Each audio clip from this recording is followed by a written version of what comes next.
going to say to somebody when they tell you it's just too expensive? The first thing you're trying to do when somebody gives you a statement, a belief that it's too expensive, you're going to figure out what it's compared to. Whenever a prospect gives you a belief, I don't know if this is going to work, that's a belief. And a belief always has a thought pattern. A belief has a past experience. Think about it for a sec.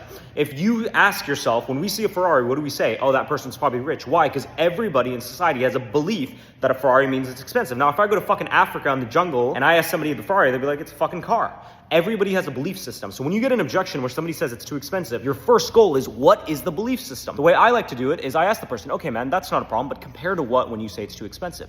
And they're like, well, compare to this program, or compare to, my friend invested it. Many times prospects are going to tell you that, well, compare to my fear. Because in reality, it's not that it's too expensive, it's compared to where they're currently at. And then your next line of questioning is going to be, okay, man, that's not a problem. Let me ask you this.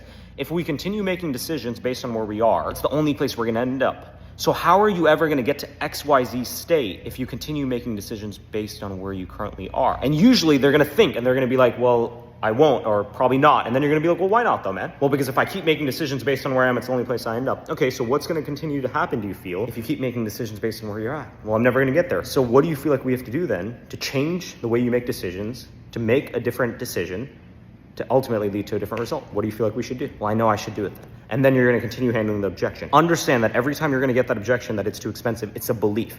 You don't break a belief by breaking the person. You break a belief by showing how that decision, that way of thinking, that belief is ineffective.